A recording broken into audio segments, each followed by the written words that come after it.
Last week, the city of Maricopa came together for the largest community cleanup campaign in the city's history. Individuals from all walks of life rallied and walked throughout their community, picking up litter in a vow to keep Maricopa beautiful. We received dozens of emails from groups showcasing their efforts to keep Maricopa beautiful by collecting multiple bags of litter during the 2-hour-only event.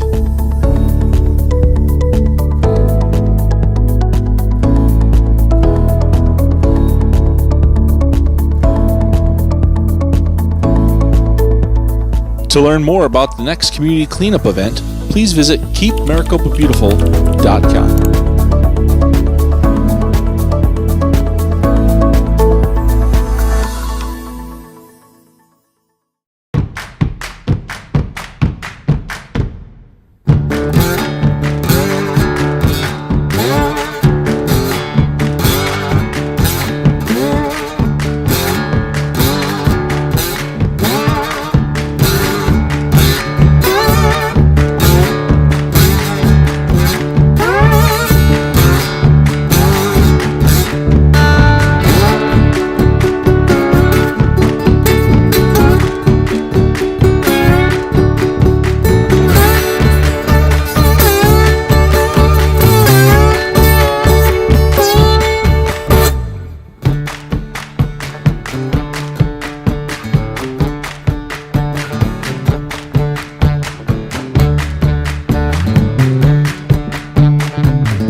Good morning, City of Maricopa. We are standing on the north side of town on State Route 347, which is the main entrance into the City of Maricopa. Over the last few years, we've seen tremendous growth with residential and commercial. As growth continues, it gives us the opportunity to do additional projects, one of which is a landscaping project down the 347. It'll go from Honeycutt Road to the north entries of town. This includes trees, landscaping, rock boulders, some metal art deco. There'll be some lighted metal structures all the way down the median. When you pull into the north side of town, we're going to have an impressive monument right in the middle of the road that represents the city of Maricopa, which has been well needed for many years. This project has been years, maybe even decades in the making, with city council and citizens' requests and responses to increase the beautification of coming into town. We'd like to thank each one of you for the time, effort, energy, and the patience of getting this done. We look forward to having this project completed by the end of the year.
watch over us as we guide ourselves through this meeting.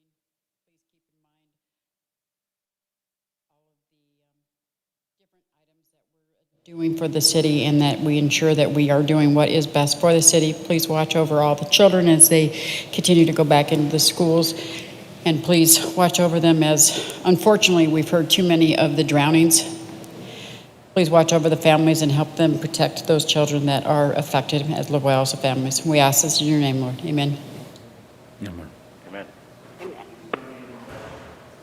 Pledge allegiance to the flag of the United States Of the United States of America, and to the republic for which it stands, one nation, under God, indivisible, with liberty and justice for all. Did you hear about all those kids? Oh, sorry about that. Okay, roll call, please. Commissioner LaFall. Here. Commissioner Yoakum. Here. Commissioner Sharp. Here. Chair Huggins. Here. Commissioner Irving. Here. Commissioner Frank. Here. Commissioner Robertson. Here. Chair Huggins, we have a quorum. Thank you. All right. Next item on the agenda, call to the public. If you wish to speak, please go ahead and step forward, as long as they're not items. Oh, we don't have a public hearing, so go ahead and step forward if you'd like to speak to the commission. Seeing none, we'll move on. Approval of the previous minutes. We do have two, June 28th and July 12th. Motion? So moved. All right, we have a motion and a second. Comments? All those in favor? Aye. Aye. Aye. So moved, thank you. All right, 5.1, SUB 21-08, preview of subdivision preliminary plat request by KB Homes to subdivide the northwest portion of the existing Desert Passage development. The proposed development is generally located on the northwest corner of North Smith Farms Circle West and North Alma Road. Discussion only. Thank you, and thank you for attending this preview meeting of the Planning and Zoning Commission. So for our first item, we have a request by KB Homes seeking to subdivide the northwest portion of the existing Desert and Passage development into 12.1 acres for approximately 64 lots. This is generally located at the northwest corner of North Smith Farm Circle and North Alma Road. So right now what we are analyzing is a preliminary plat for the subdivision 2108, this being in Desert Passage. So the site acreage is 12.1 acres. There are approximately 64 lots. The parcel ID number is 512-396-280. The site address, the existing site use is currently vacant. The proposed site use is for single-family residential. As of right now, with the existing general plan, land use is for public and institutional. The existing zoning is CR3 for single-family residential, and the proposed zoning is for single-family residential as well, with an overlay zoning pertaining to the Smith Farms pad overlay. So there is a site along Alma and North Smith Farms Circle. As you can see, it's CR3 with the pad overlay. It is currently public and institutional, and this is the preliminary plat.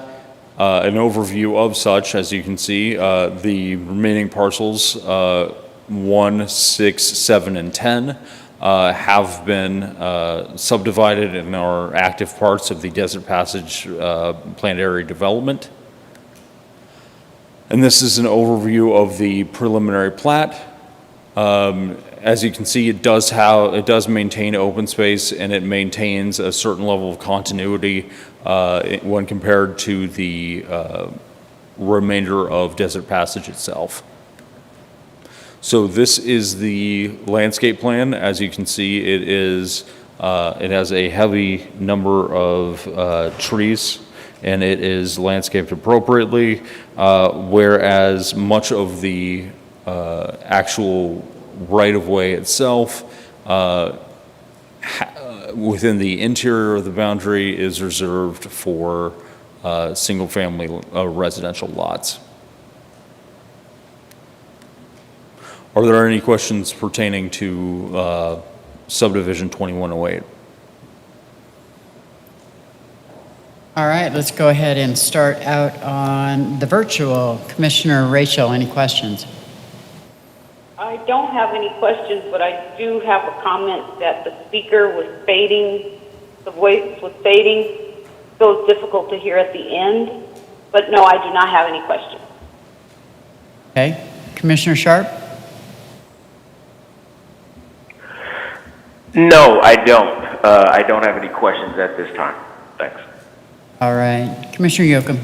The only question I have, I'm looking at one of the diagrams, and in this, I guess it would be the southeast corner, it looks like, is that a green belt? It's a rectangular shaped empty Correct. space? So that is a retention basin, which I believe would also double as a park. Okay, because I know when we had discussed this before, we weren't quite sure what it was, but that's, thank you. That's all I have. Commissioner Bill? Corin, I wonder about water runoff. Is it going to be contained on this site, or is there any water runoff off-site? I will have an informed discussion, and I will come to a conclusion as to water runoff. No questions. The only thing I wanted to make sure is I couldn't, because the print's so small, I just wanted to make sure that we've got no palo verdes or mesquites in there. I will verify that. I will verify specifically within the right-of-way, but I'm well aware of the city's discouragement of Palo Verde and mesquite trees, and so I will edit for that. And scissors. And let me add that I totaled them up, and there's 132 of them presented. They're Blue and Desert Museum, Palo Verdes. Well, then that just answered that question. We will make a note of that, and we will make sure that that is dealt with accordingly. I have no other questions. I'd like to make a motion. Discussion only. That's right. I'll retract my motion. You can make a motion, but there'd be nothing Makes to you vote happy. on. In motion that we move on to the next item. Let's do that. All right. 5.2, sub 21-12, preview of amended preliminary plat request from Lennar Homes to subdivide the northwest portion of Anderson Farms. The proposed development is generally located on the southeast corner of Bolin Road and Hartman Road. Discussion only. Yes, ma'am. So thank you. This is for subdivision 2112, which is the Anderson Farms Phase 1B. This is a request by Lennar Homes. Preview of an amended preliminary plat request to subdivide the northwest portion of Anderson Farms, and it is indeed located at that location. So within everything, this is an amendment to a preliminary plat. The total acreage is 28.65 acres. The requested lots is 115. I would like to note at this moment that in 2019, the Planning and Zoning Commission had approved 111 lots in this very location. The parcel, although it is not the entire parcel, the parcel that is currently being divided is 502-03-015H. It is currently agrarian and it is currently undeveloped as its existing use. It is looking to be developed to medium density residential. The existing general plan land use is a combination of master plan community as well as commercial. And the existing zoning is medium density residential, RS5, and then the proposed zoning is for medium density residential. The amendment that is being put forth is to modify some of the 50-foot wide lots to 45 feet wide to increase to 115 single-family residential lots. This would give it an extra 4 dwelling units in total. The density is 4.0 dwelling units per acre, so it does fall well within the confines of the RS5 zoning classification. An overall site, it's between Bolin and Farrell along Hartman, and as you can see, it is right there. It is RS5, that one section along Hartman. And it is, in fact, the northern portion is commercial under our general plan land use, whereas the remainder of it is a master plan community.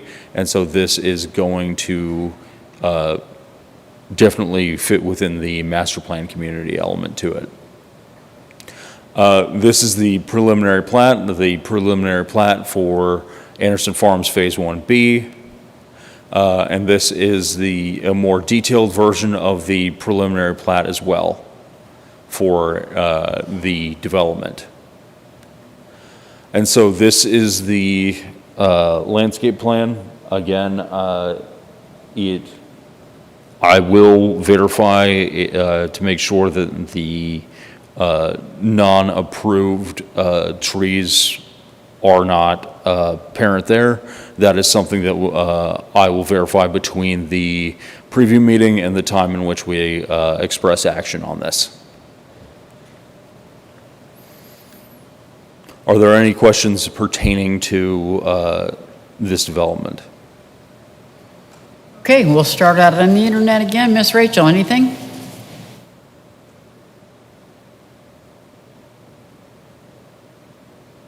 Sorry about that. I had to come off mute. Yes, I do have a couple of questions here, and I'm just trying to understand if there is if the city, or if we're able to discuss trying to put this in not such a negative term, cramming of homes, where they're just so packed together to fit every, I guess, available square foot, as opposed to kind of opening it up a bit. Because one of the things that have been discussed in our 2040 Vision Steering Committee was having the ability to have the homes with a more open space. And if, the initial approval was for the 111, and now we're squeezing 4 more homes into that area, how is that going to impact, the future residents as far as, when you look out your window, all you see is the home next door, like the wall next door, as opposed to having just a little bit more space. So is there a way we can I don't know, speak to that point to address that, lack of just kind of cramming it all in? Sure, and we can discuss that in future guidelines, of course, when we are reviewing these applications. In this one specifically, the number of units, while it had already been approved, we are also looking at approving this new number as it is a slight modification rather than anything that may be seen as an extremity. Within this, we also have to understand that there may not always be a correlation between the structure that is on the property as well as the number of properties available. It would be possible for properties to be a larger lot size but maintain a smaller structure, which might give a more of a ranch look. However, conversely, just because there is the potential for 4 more units, it does not necessitate a lack of open space.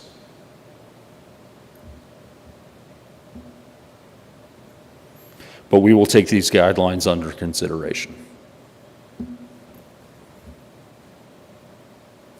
Anything else, Ms. Rachel?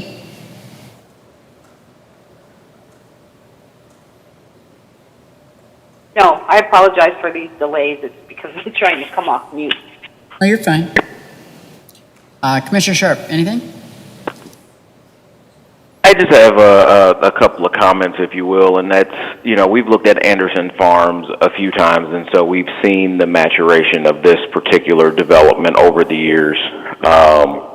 This, like similar developments in Maricopa, has changed to meet the market needs. Some of these larger lots, as previously kind of conceived, just don't really fit the new, smaller homes that are being built. While I share Commissioner LaFalle's concern about cramming the amount of density into a particular development, I'm also just mindful that it's a minor amendment relative to what they previously have approved. I think it's adding, and please correct me if I'm wrong, it's either 4 or 5 additional homes to the entire development. 4, yeah, you're going from 111 to 115. If this were a 20% or a 30% increase, I would definitely have more concerns. But I think this is a minor increase to something that we've already previously approved. So it's kind of got my blessing. Thank you. Thank you. Commissioner Yoakum. Looking at the diagram we have here, I'm just concerned about ingress and egress. I only see one way in and out.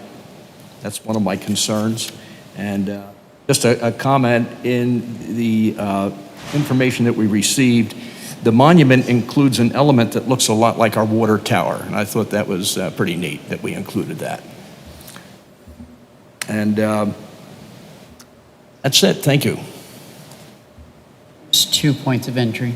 There's one down here, one there. There's 2. One on the left and one on the bottom. Commissioner Bill. I too have concerns about access. Corin, can you explain that south exit? Where does it, or entrance, where does it go? I believe that the south exit, this is to be developed as part of a larger development eventually. And so that's where that incorporation would be developed and go into. Okay, so that's for future adjacent development connectivity.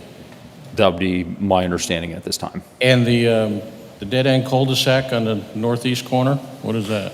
Again, that is until there is future development there. I guess one other question. The very north end of the property, is there a road there now? At the very north end of the property. Anderson Road. I will have to verify that at this time. Anderson Road, it's still a dirt road right now. Thank you. Commissioner Dan. Absolutely. So, Commissioners, real quick, I just want to point out that this does have multiple phases to it. So you are looking just one small little component of, this is phase 1B. There's also phase 1A, which is the southern part, which is it's back on this map, I think. You kind of see where Sorrento Boulevard is on the west southern side there. That Sorrento Boulevard continue further east and then connect to this phase 1A, and then the site currently phase 1B will connect then. And there's actually a good amount of more phases to this Anderson Farms development. It's coming to also do connectivity as well. So.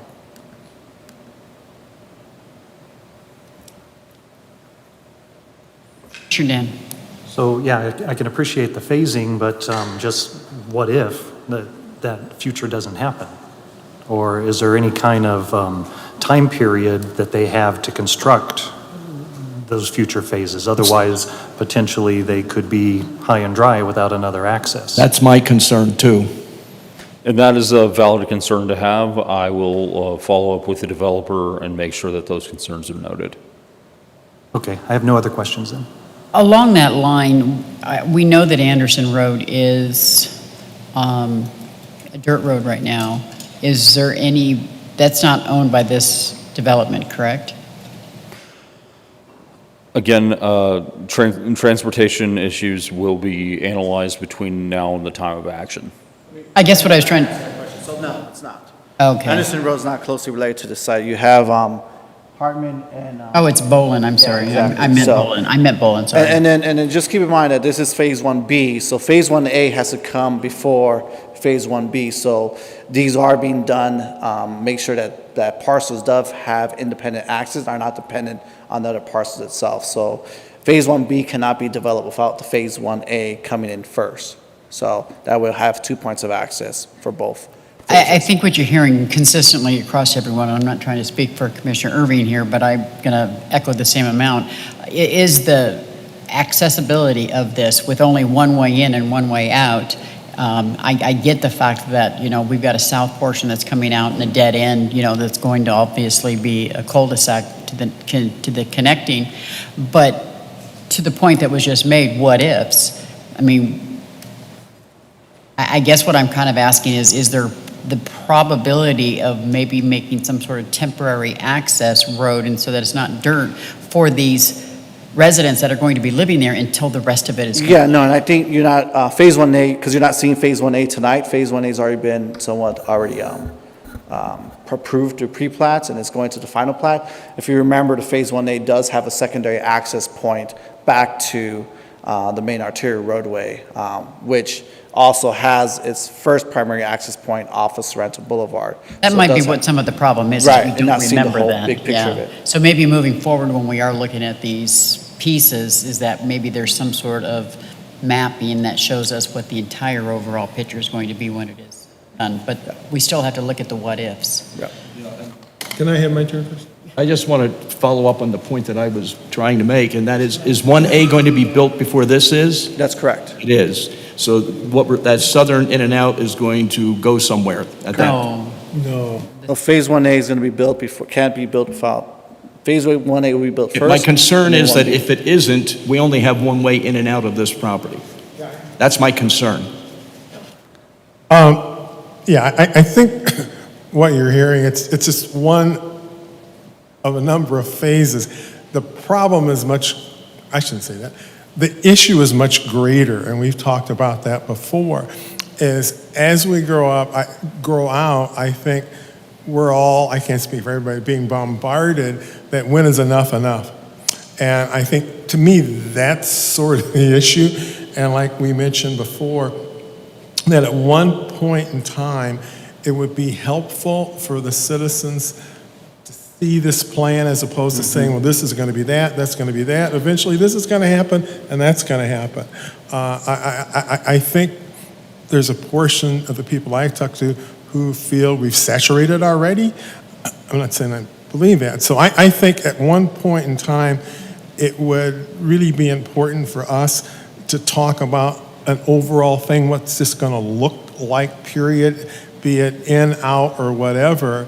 But, you know, I think we're going to be faced with a time with this group where we're going to have to say no more. So I just think it's bigger than in, out. It's much more of where we going and we had enough. And I just think it would be really helpful for the city to come out and just talk about that in general, that it is a plan of growth. It's not just we're accepting every little thing that comes down to jam it in. So yeah, just a suggestion that it's, you know, it's just bigger than this to me anyway. No, Commissioners duly noted.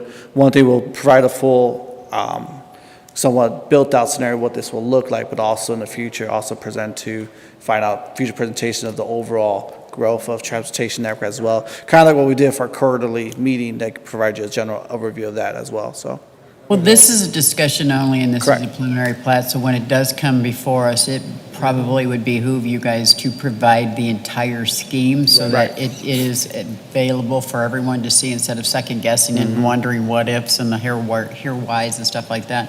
That way we can get a handle on it, even though we know that phase 1 and phase 2 and phase 3 and phase 4, whatever how many phases there are, is going to happen over a period of time. At least we know what the overall big picture is going to look like at the end, because right now all we have is this pretty little yellow and green and red square box. And we only see 2 points in and, well, 1 point in and 2 dirt roads. Right. You know, to be honest with you, I would be a little bit hesitant to even look at this if I was a homeowner wanting to purchase, because where am I going to get out? If I live way over here and whatever lot number that is, looks like 14 or 15 or whatever, I don't want to drive on a dirt road when it's pouring rain. So having the overall scheme of things would probably be beneficial. The only other thing that I had was I'm a little concerned, and I don't see anything, and I know this is only the preliminary plat, but with the location of this and being near schools and whatnot, I'm concerned about the availability of the amenities for the children. I just see amenity, and then they show us pictures. There's no tot lot or anything else like that. There's no other type of structures from what I can see, so that's a little bit of a concern that you might want to pass on to the developer as well. Yeah, and I think we should identify the next time we come to the commissioners to identify the tot lot locations, also in relation with the previous phase as well. Right, well, again, if I'm buying into this project, I don't want to live in phase 1 and there's only 1 tot lot in phase 4 that's 2 miles down the road Sure. this way. I'm not going to drive my kid 2 miles down the road. I'm going to look at a different place. We want to make it as friendly as possible for everybody. Granted, we can't tell the developers what to do and what not to do, but I do see a tot lot, well, they're calling it an amenity area, but the pictures don't show any type of tot lot, and as a matter of fact, on what I'm looking at, which was the preliminary of Scent, it just has picnic tables and a trash can. It doesn't show any type of tot lot. It does show, you know, that they're kicking balls and throwing bocce balls and maybe cornholes, but I don't think a 2-year-old wants to play cornhole. Yeah, and this particular piece, in addition to how many of the others, is it 8 pieces in all? If I Well, recall? there's so far just 2. How many are going to be there when we're done? At total built out, we're looking at about 600 plus acres. I So think what we have to do as we go along, and I don't know when you want to do it, but I think a traffic study is going to have to be made as to how, because we have with the high school and the grade school, how is this additional load going to affect, especially with the high school coming in down there? Yeah, and a traffic study has been submitted for this phase and previous phases as well. We've already seen it. Update. Yeah, so. Thank And we can provide you more information when we come back for action on this one as well. We've already seen that, correct? Yeah, that's what I thought. All right, I don't think anything else? All right, Chairperson Huggins, go ahead. I apologize. I said I had questions and only asked one, but my other one deals with the flood zone in that area. Okay, go ahead. Echo here. So this is along that Hartman Road, correct, continuing down the Hartman Road. And those streets back in that area, even Murphy Road, have a tendency to flood anytime it rains. So I was trying to understand what in the development plan is going to address that issue, because the current canal that's there in the Tortosa area that extends down, it is not effective in stopping that flooding. So if we have now a development there with 100-something homes or whatever the number is that it's going to be, what are we going to do to eliminate or alleviate that issue, because they wouldn't be able to drive home if the road's closed?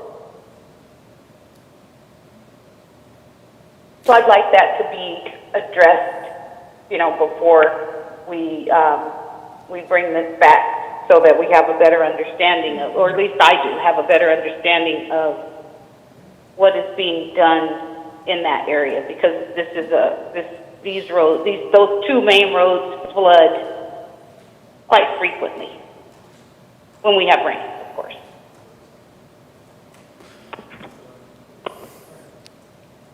Absolutely, Commissioner. We will take that under consideration, and we will come back with the solution.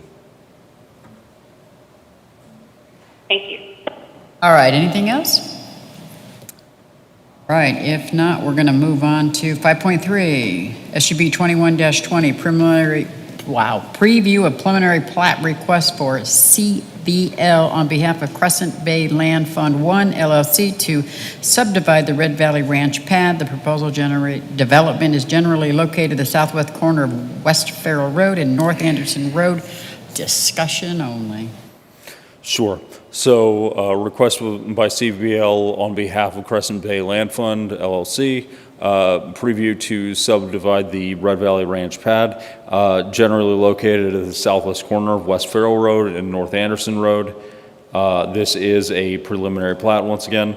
The site acreage is 164.34 acres.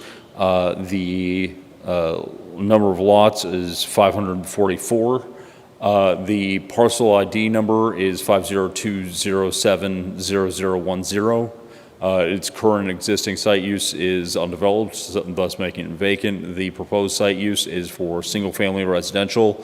The existing general plan land use is for a master plan community, and the existing zoning is for single-family residential, and that is staying consistent, and this is a part of the Red Valley Ranch planned area development. So as you can see, this is the site. This is by Farrell and Murphy on the eastern edge of town by the test track. It is currently single-family residential with a pad overlay. And then the site within the general plan land use is for a master planned community. So this is the site. It is divided into parcels. It does have an access point, which will become an arterial road with a median. And this is to serve as its ingress and egress. There is a road through the center, which will be developed and will allow people to be able to move throughout the community. And then, of course, they will have Anderson Road, which it is my understanding at this time the developer will provide Half Street Road improvements there. So this is the landscape plan. It has many amenity areas. It looks like it has a number of shaded ramadas as well. It looks like it has benches, play turf areas, as well as large turf areas, as well as a perimeter trail and a multi-use trail as well. And then there is a proposed drainage canal as well. So this is the landscape plan along this. And again, we will verify for any Palo Verdes or related types of trees, including mesquites. Are there any questions about this development? All right, let's start back outside. Miss Rachel. No question. Mr. Michael. I don't have any questions that, I know they previewed this to us during our pre-meetings, and the biggest concern that I have is that similar to the last development that was discussed, Anderson Farms, there's one means of ingress and egress, and that's the way it'll be for some time. So yes, I do see that as you are looking at the site plan, thanks for bringing that back up, it looks like there may be access on Farrell Road, and then there may be access on, I believe that may be Barrett, not exactly sure what that proposed road is. But both the developer and city staff has indicated to myself that there's no clear indication for when that's going to be developed. So theoretically, we only have one way in and one way out of this property. And 544 homes, constant traffic. This is just not something that with one means of ingress and egress that I could get behind and support. I don't know what the answer to it is. I don't know if it's an additional access point off of Anderson. That's outside of my scope. It's just, again, we're back to one way in, one way out to some of these developments, and I think this is just a little too big for not even having a service entrance for police and fire. So those are my comments. I don't know if city staff had gotten any answers to the questions that I proposed during our pre-meeting for this, but I'd be interested to hear those responses. Sure. And I have reviewed that. At this time, that is accurate. This is something that the city had previously agreed to with that single point of access. We had also looked at the southern section, potentially putting something there. However, because it is a series of properties that would be needed to be worked out through some type of easement theoretically, it is not feasible at this time. And so that's something that we will have to work out between this preview meeting and the actual action on that. And that's something that our other city staff will be able to answer better than planning and zoning. Yeah, I think that might not be. Well, thank you for that. I appreciate you at least reaching out to the applicant and seeing what the art of the possible was. But if I may, since this is just for discussion only, this is a part of the problem. We get into these development agreements that have been around. We've had this discussion numerous times as a body. And but we're stuck with it. So again, it's a situation where if we're stuck with it and our hands are tied, then what do we do here? We can't make recommendations for ingress and egress, but we're kind of stuck with it. Yeah. So again, if they have a development agreement, why do they need to come to P&Z? Why can't they just take it straight to council, right? What kind of input can we have if there's no input to be had? Madam Chair, Vice Chair, Commissioners, as we all know, Red Valley Ranch, some of you has been here as long where we've seen this iterations a couple times.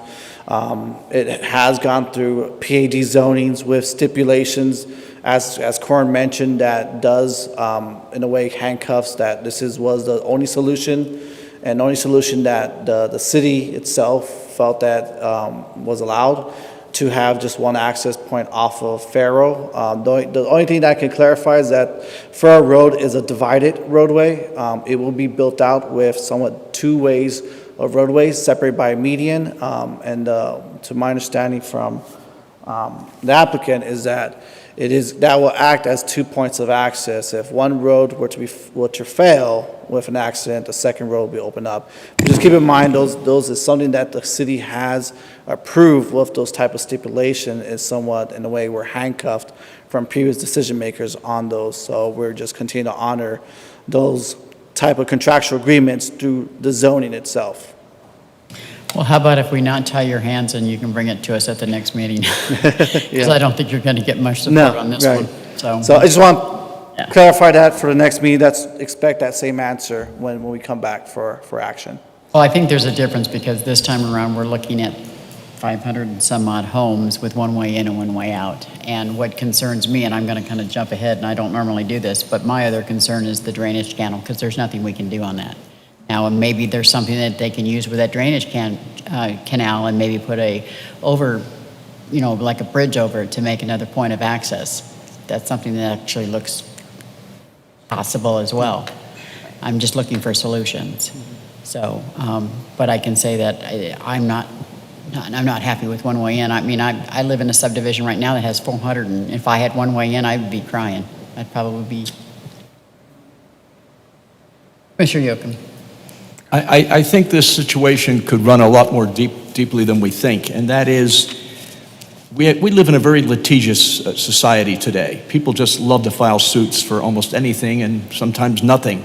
And I would hate to see that we only have this one way in and out, and we, the city, approved it, and there is a flood or a fire or whatever that completely locks people from getting in or out, and an emergency vehicle, perhaps a fire engine or an ambulance or whatever, tries to get in there and they can't get in. And those people who are affected by that decide they're going to file a lawsuit against somebody. You can bet that the city is going to be named as a defendant. There's no question in my mind. And that really concerns me. It really does. So I agree with the Commissioner Sharp that I think this is something that really has to be looked at very hard, and we have to talk to the developer and see if and when we can do anything with it. My other comment I have is the language that we see here in the presentation by the applicant on the drainage situation with the Colmer leading to the Lomer and whatnot, and I'm glad to see that seems to be, it seems to have effectively been addressed. Thank you. Commissioner Irving.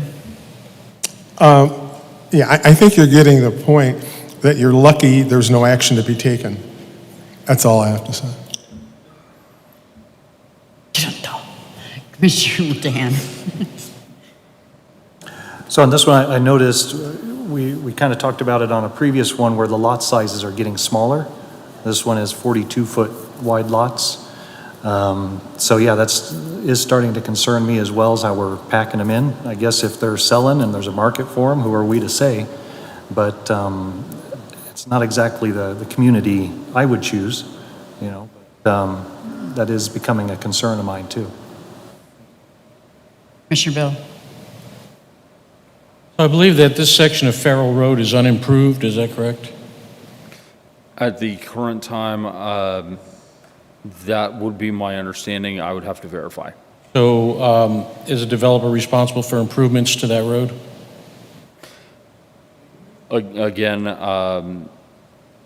Back the rig, yes. typically, but On the record, thank you. Awesome. Back to my question, my statement on the drainage count. How deep is that canal going to be? Do we know? the depth of the drainage canal, I will verify that with city engineer. A channel? Okay, I'm just concerned with it being close to the single-family homes for kids and stuff like that, because if that's got flowing water, is there any type of barriers? I saw that there's landscaping on there, but if this is deep enough where there's going to be significant flowing water, I'm thinking that we might want to see some sort of barrier to prevent children from going in there. It's a good idea. Understandable. I agree. That's one of the concerns I had when I lived in Maricopa Meadows.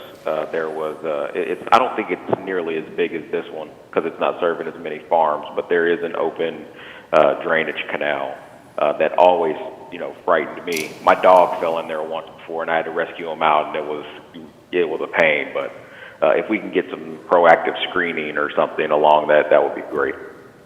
Just a clarification, is it a canal that delivers irrigation water, or is it a flood control channel?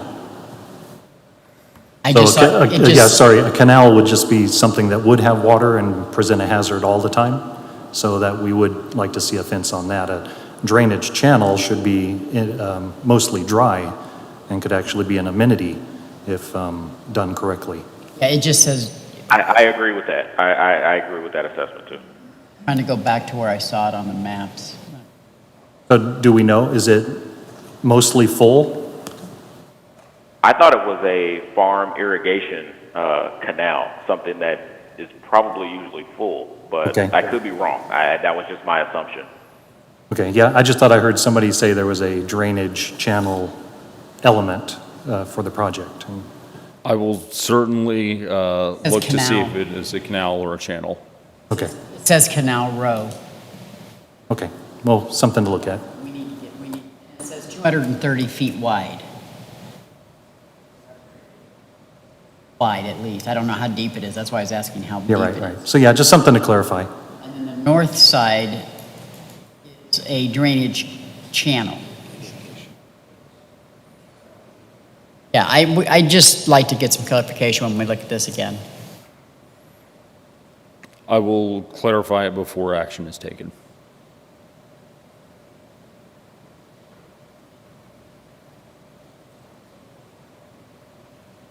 Okay, anybody else?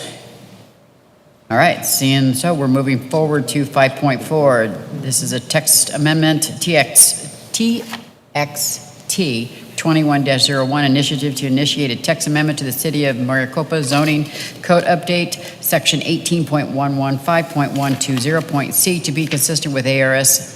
Discussion and action. All right.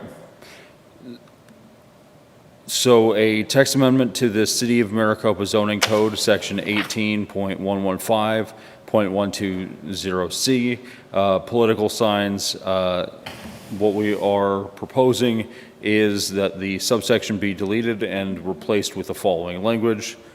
Political signs shall not be displayed in violation of ARS 16-1019 as may be amended from time to time. Now, it is my understanding that this is simply an initiation because we need the 15-day notification period, and so action on this TXT will be taken at a later time. Tell us what ARS 161019 says. Do we have our city attorney here?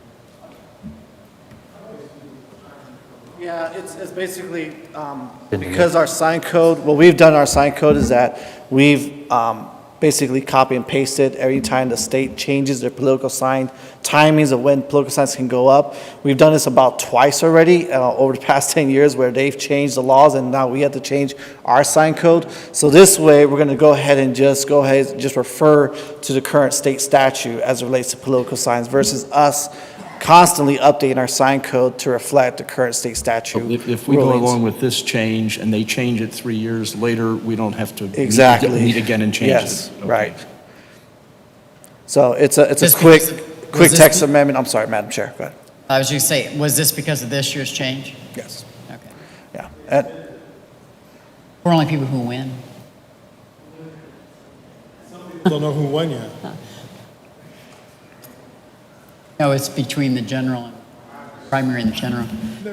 Okay, you're going into my wheelhouse now. All right. You need action on this? All right, now I do need action. Now, where's your motion, Ted? I'll make a motion that we pass. Second. All right, we do have a motion and a second to go ahead and approve this minor text amendment. Any questions, comments, concerns? All those in favor? Aye. Aye. Opposed? So moved. All right, reports from commission and or staff.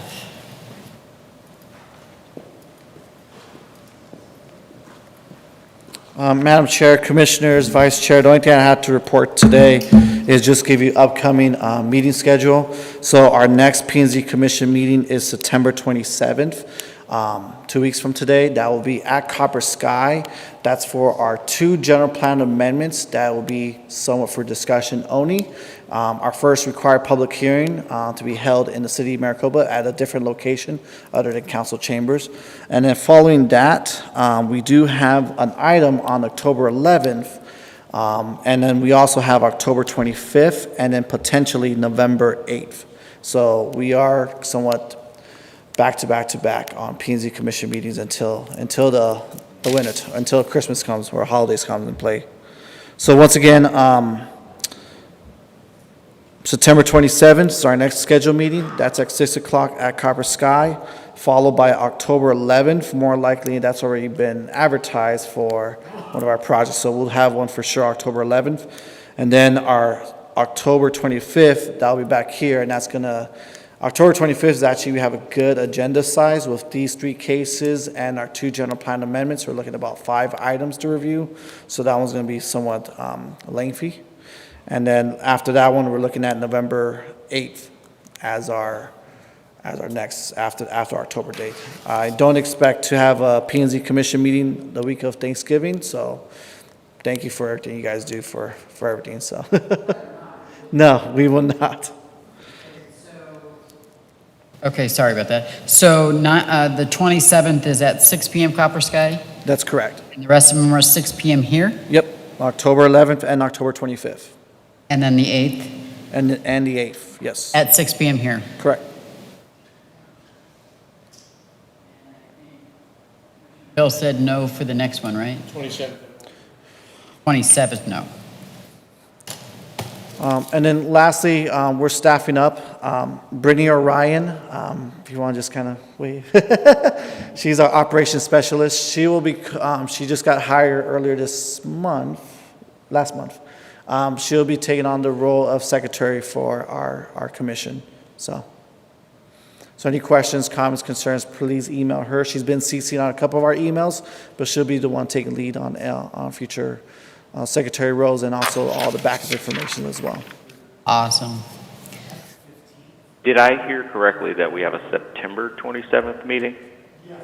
Yes, 2 weeks from today. Unfortunately, I won't be able to make Second that Monday? one. Second That is my Monday? birthday. Well, happy birthday. Happy birthday. Happy birthday, early. Old man. We'll talk afterwards. Did I hear the 15th? What? Who? Like, don't.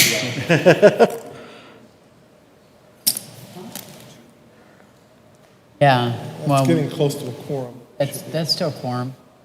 Got 2 missing out of the 7, so. Okay. Madam Chair, Commissioner, that's all I have for tonight. Okay, Thank you. do we have an update for shirts for Commissioner Bill and I Commissioner could Rachel? start working on that, yeah. Let me start working on that. I'll contact you guys. Ms. LaFall and Bill, I'll get you some swagging away. I'll follow up. Sorry, I was harassing Commissioner Jim for I not having. forgot to go home. You should take her with you. All right, anything else, guys? If not, Thank you. If not, thank you very much. Entertain a motion to adjourn. Awesome, we have a motion and a second. All those in favor? Aye. So moved. Thanks, guys. Hey, at least. Bye-bye, everyone. Take care. Hey, man.